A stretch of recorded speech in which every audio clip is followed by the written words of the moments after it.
Хей, здравейте, вие сте с Геровски Моторспорт, а аз съм Петър Геровски и днес ще си поговорим за една много брутална ситуация. Какво се случва тук? Заради един спукан маркуч се счупва цялата изпускателна система заедно с всичко по нея, какви са симптомите, как може да го предотвратим, какви са последиците и всичко свързано с този проблем в това видео тук. Ако това, което правя, ти харесва, цъкни камбанката, абонирай се за канала, за да можеш да виждаш истински неща от кухнята, а сега нека започваме. Нека ви обясня откъде тръгва цялата история. Цялата история тръгва от ето този нагнетателен маркуч към смукателния колектор, който се намира след интеркулера. От тук турбините подават налягане през маркуч, през интеркулера и от интеркулера към този нагнетателен маркуч към смукателния колектор и двигателя. Какво се случва и защо този маркуч чупи всичко при B57. Това е изключително важно да се знае. При B57 няма да видите абсолютно никакъв проблем, ако маркучът е сцепен малко. Управлението на турбосистемата и така нареченият Control Deviation означава, че когато имаме изменения някъде по веригата, т.е. ето тук примерно имаме дупка, някъде е спукано нещо, управлението на турбината така може да компенсира налягането, защото е много добре изчислена система и доста интелигентна, че реално този пропуск тя директно го заобикаля. Тоест въздуха, който излиза от отвора, който имаме, се осигурява обратно от турбосистемата. Тоест, ако тук имаме хикс въздух, който изпускаме, ако имаме дупка, примерно, този въздух ще бъде компенсиран от управлението на турбината. И вие изобщо няма да разберете. Вървенето е също, всичко е също, няма никакъв проблем. И особено ако сте човек, който си кара по-леко автомобил и всичко е перфектно, няма нито грешка да видите, нито грешка за charge pressure, защото B мотора, дизеловите агрегати са изключително адаптивни към това нещо. В този случай маркучът е бил спукан. Когато се спука маркуча, турбините започват да вдигат по-високо налягане. От по-високо налягане при дългосрочна работа се случва и по-дълго време за впръскване. По-дългото време за впръскване и повече горима се случва по-дълго време за впръскване. В по-дългото време за впръскване и повече гориво се стреми да осигури правилния горивен процес. В този пък случай инжекторите започват да работят в много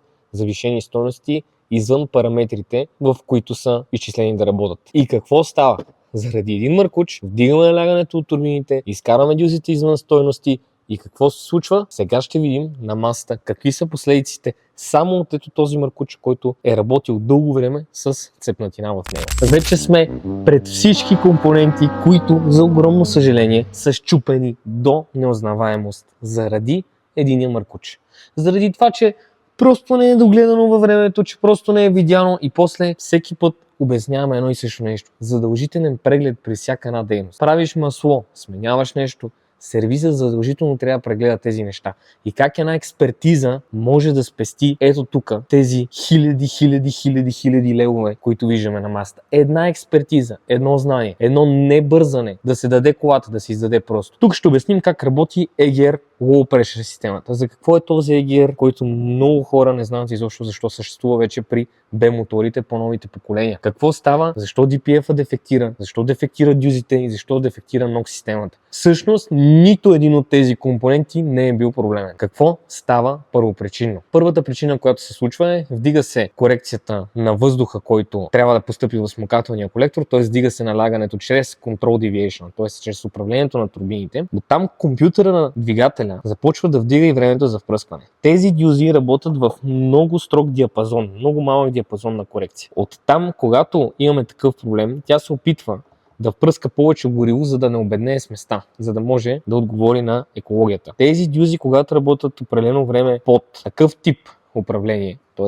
такъв тип корекция от компютъра на двигателя, дефектират, защото механично започва да прегрява отпреде и разпръсквача и всичко става просто за изхвърляне. Това беше първото нещо, което проверихме след кои компоненти са дефектирали. И логично, директно се оказахме прави, защото всичките тези 5 на брой дюзи, които виждаме в момента от 6, които са, бяха в пократителни отклонения от стойностите, които трябва да бъдат. Освен това, което се случва с дюзите, DPF-а започва да влиза в много чести регенерации, защото времето за впръскване от дюзите е променено и корекцията и тайминга на впръскване и оттам започва да страда DPF. Оттам започваме дълги регенерации, неправилно регенериране, запушване на DPF, чести регенерации и започва керамиката в него да прави ето това нещо. Може да видим цялата пита как тръгнала да се разпада и керамиката да излиза от нея. Този разпад се случва не заради DPF-а, а заради това, че той е потърпевш от всичките неща, които се случват. И помнете едно, DPF-а не страда сам. DPF-а страда заради периферни системи. Много често хората казват, той ми се запали DPF, ама то какво ли не стана? Стана, защото има друг проблем, който не е видян. И когато не знаеш как работи тази система перфектно, започваме да обвиняваме DPF-а, започваме да обвиняваме EGR-а, започваме да обвиняваме NOx катализатора. Какво всъщност се случва? DPF-а започва да се разпада, оттам обаче той така започва да се разпада, че той не се запушва. Той започва да изхвърля парчето от керамиката навънка от него и в този момент сензора не може да отчете, че има проблем. Защото диференциалното налагане се мери преди и след самата пита и налагането изглежда окей, на диагностика няма да видите нищо, всичко е перфектно. Това нещо много добре го знаем и в този момент директно го успяхме да го видим моментално.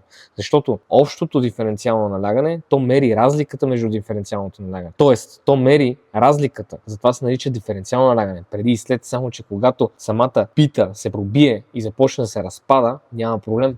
Тя научите проблем в DPF. И какво се случва? След DPF-а, тук как работи EGR-а за ниско налягане. EGR-а за ниско налягане е на изхода на DPF.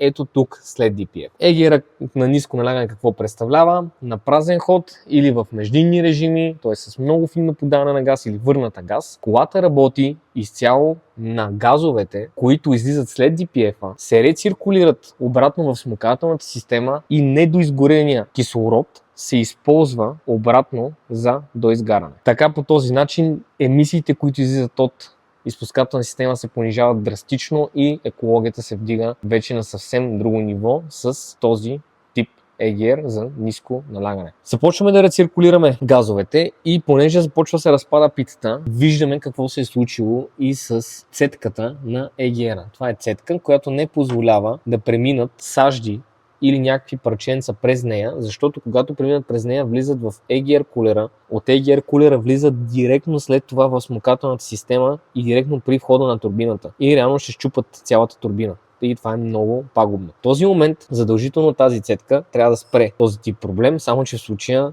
не успява да го спре, защото той е много агресивен, а цетката е изключително финна. Като се случи такъв разпад, тя няма как да го спре и влиза вече и в EGR-а, като поврежда и самата пита на EGR-а вътре. Той е охладителен. В този случай имаме огромен късмет, че турбината е абсолютно здрава. Тук подменяме целия EGR заради питата вътре. DPF-а си заминава и след DPF-а си заминава и NOx катализатора. NOx катализатора си заминава, защото DPF-а като започне да грее,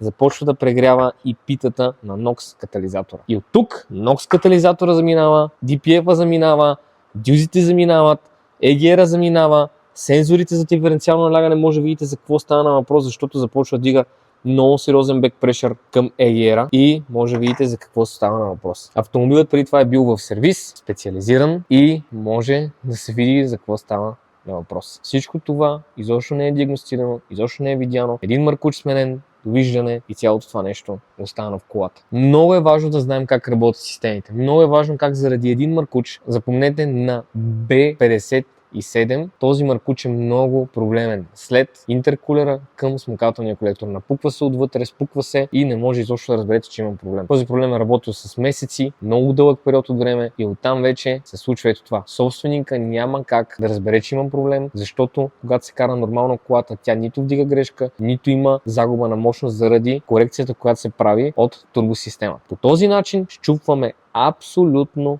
всичко. Всичко. Оттам ремонта отива на доста сериозна сума, само заради един маркуч. Именно заради това всеки път правим преглед при влизане на автомобила, независимо за какво става въпрос. Гледаме налягания DPF, гледаме температури, гледаме EGR как функционира.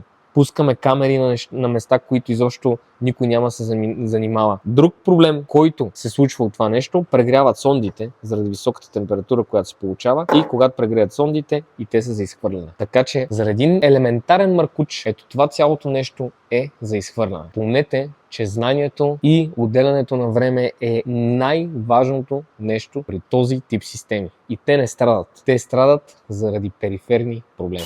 Финалното нещо, което трябва да обобщим буквално с две думи. Грешки за тези проблеми няма да видим никакви. Нито грешка за DPF, нито грешка за NOx, нито грешка за налягане от турбосистемата, защото тя знае как да ги компенсира, знае как да работи по такъв начин, че да не светне чека, докато не се разпадне нещо тотално.